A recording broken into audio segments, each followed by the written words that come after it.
শুভ সকাল সবাইকে। সবাই খুব ভালো আছো, আমিও ভালো আছি। আজকে ছাদের উপর থেকে ব্লগটা শুরু করে দিলাম, আর আশা করি আজকে ব্লগটা তোমাদের ভালো লাগতে পারে। আর আজকে কিন্তু ওয়েদারটা খুব সুন্দর। কালকে তো সারারাত্রি বৃষ্টি হয়েছে, আর আজকে মনে হচ্ছে আর বৃষ্টি হবে না। আর সূর্য মামা কিন্তু আস্তে আস্তে উঠে যাচ্ছে। আর এখন দেখো আমি আমার গাছের ফুলগুলো তুলে নিচ্ছি। আর অনেক দিন পর কিন্তু আমার কাছে ফুলগুলো তোমাদেরকে দেখালাম। সকালবেলা এত তাড়াতাড়ি করে কাজগুলো করি, সবসময় কিন্তু ভিডিও করতে পারি না। আর কি আর করবো বলো। তো আজকে ভাবলাম যে গাছে অনেক ফুল ফুটেছে, আর কালকে তো সারারাত্রি বৃষ্টি হয়েছে, আর বৃষ্টির জল কিন্তু পেয়ে আমার গাছে অনেক ফুল ফুটেছে। সেই জন্য চলে এলাম ছাদের উপর ফুল তুলতে, আর তোমাদেরকে একটু দেখিয়ে দিলাম। আর ছাদে কিন্তু জল, তোমরা তো বুঝতেই পারছো যে বৃষ্টি হয়েছে। আর সেই জন্য এখন দেখো ফুলগুলো তুলে নিচ্ছি। আর আজকে তো তোমাদেরকে বললাম যে আমার গাছে অনেক ফুল ফুটেছে, আর বেশি ফুল ফুটলে কিন্তু ফুল তুলতেও ভালো লাগে, আর বেশি ফুল দিয়ে পুজো করতেও তো খুব ভালো লাগে। আর আমার ছাদ বাগানে কিন্তু অনেক নয়নতারা ফুলের গাছ আছে, আর এখন আমি নয়নতারা ফুলগুলো তুলে নিচ্ছি। আর ফুল তুলে আবার তাড়াতাড়ি করে পুজোটাও করে নিব। আর এদিকে যেগুলো ফুল তুলছি সব কিন্তু নয়নতারা ফুল। আর নয়নতারা ফুলের গাছ তো অনেক আছে আমার ছাদ বাগানে, তোমাদেরকে বললাম। আর এই দেখো আর একটা জবা ফুল, এই জবা ফুলের কালারটাও কিন্তু খুব সুন্দর। আর জবা ফুলের গাছও কিন্তু আমার ছাদ বাগানে অনেক আছে। তো চলো, ফুল তো তোলা হয়ে গেল, এবার পুজোটা করে নিই। ফুল তো তুললাম, তোমরা তো দেখলে। তারপর চলে এলাম পুজোর ঘরে পুজো করতে। আর আমার কিন্তু পুজোটাও করা হয়ে গেছে। আর একটু আমার ঠাকুরগুলোকে তোমাদেরকে দেখিয়ে দিলাম।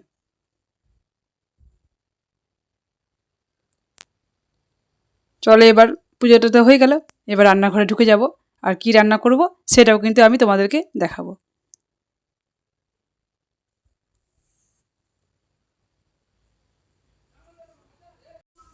পুজো করে চলে এলাম রান্নাঘরে, আর এসে রান্না করা শুরু করে দিয়েছি। আর আজকে তো চিকেন রান্না করব, আর চিকেনটা কিন্তু রান্না করা শুরু করে দিয়েছি। আর পুজো করে রান্নাঘরে ঢুকে কিন্তু প্রথমে আমি চা করে খেয়ে নিয়েছি। আর তোমরা তো জানো প্রতিদিন আমি প্রথমে রান্নাঘরে ঢুকে চা করে খেয়ে নিই, তারপরে আমার সোনা মায়ের জন্য সব সবজিতে খিচুড়ি করে নিয়েছি। এটা হচ্ছে আমার রান্নাঘরে ঢুকে প্রথম কাজ। তারপরে আমি এখন চিকেনটা রান্না করে নিচ্ছি। চিকেন রান্না করব আজকে, কিন্তু আর কিছু রান্না করব না। আর কিছু তো ভুল বললাম, ভাত তো রান্না করতেই হবে, নাহলে চিকেনটা কী দিয়ে খাবো, তাই না বলো? আর এর আগের দিন মাছের ঝোল করেছিলাম, সেটাও আছে। আর একটু বেগুনি ভাজবো, আর ভাতে একটু ওল সেদ্ধ দিব, তাহলে কিন্তু হয়ে যাবে। আর কিছু রান্না করব না। আর মোনালি পাপা চিকেন হলে তার কিছু খেতেও চায় না। আর চিকেনটা কিন্তু আমার রান্না করা হয়ে গেল।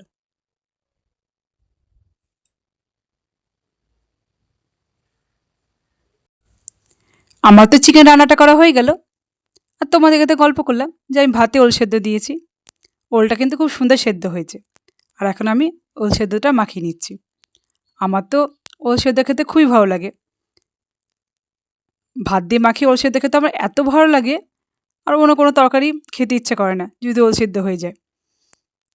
আর তোমরা আমার মতো কারা কারা ওল সেদ্ধ খেতে ভালোবাসো অবশ্যই কমেন্ট করে জানাবে। আর আমি একটু ওল সেদ্ধ যখন মাখাই লেবু চিপে দিই, আর কাঁচা লঙ্কা, নুন আর একটু সরষের তেল দিয়ে দিব, দিয়ে ভালো করে মাখিয়ে নিব। তোমরা কিন্তু লেবু দিয়ে ওল সেদ্ধ মাখিয়ে খেয়ে দেখতে পারো, খেতে কিন্তু খুব ভালো লাগে। আর লেবুটা কিন্তু আমার গাছের লেবুগুলো তো তোমাদেরকে দেখিয়েছিলাম। তো গাছ থেকে কিন্তু লেবুটা পেড়ে নিয়ে এসেছি। আমার লেবু গাছে বেশি লেবু না ধরলেও যে কটা হয়েছে লেবুগুলো কিন্তু খেতে খুব সুন্দর।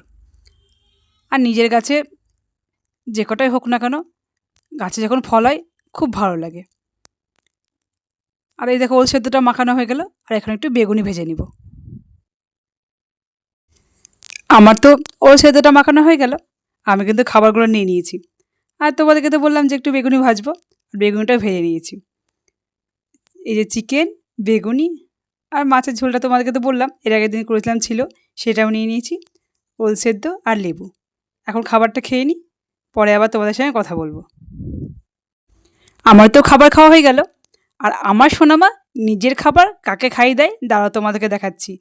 আমি যেরকম করে আমার সোনামাকে খাবার খাওয়াই, আর যখন সোনামা খাবার খেতে চায় না সোনামাকে বলি খাও খাও, আর সোনামা দেখো সোনামার বেবিকে কিন্তু সেভাবে খাবারটা খাইয়ে দিচ্ছে। বেবি তো খাবার খেতে চাইছে না, আর সোনামা দেখো কীভাবে হাত দিয়ে মারছে বেবিকে, আর দেখো খাবারগুলো কীভাবে খাওয়াচ্ছে।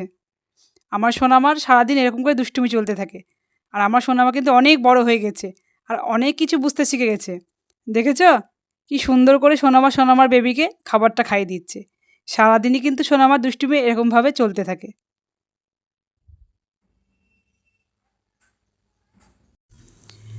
আবার সন্ধেবেলায় চলে এলাম তোমাদের সঙ্গে গল্প করতে।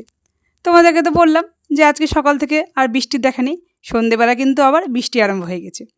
আর বৃষ্টির সন্ধেবেলায় চপ দিয়ে মুড়ি, সিঙ্গাড়া দিয়ে মুড়ি খেতে কিন্তু খুবই ভালো লাগে। সেই জন্য এখন আমি সিঙ্গাড়া দিয়ে মুড়িটা মেখে নিচ্ছি। আর সঙ্গে 1 কাপ চা না হলে কিন্তু ভালো লাগে না। আর চাটাও কিন্তু আমি করে নিয়েছি। আর আমার মোনালি মা চা খেতে অতটা চায় না। তো আমি বললাম যে সিঙ্গাড়া দিয়ে মুড়ি খাওয়ার পর চা না খেলে ভালো লাগে না। সেই জন্য বললাম একটু তুমি চা খাবে। আর মা আমি এখন সিঙ্গাড়া দিয়ে মুড়ি আর চাটা খেয়ে নিব। মুড়িটা তো আমার মাখানো হয়েই গেল।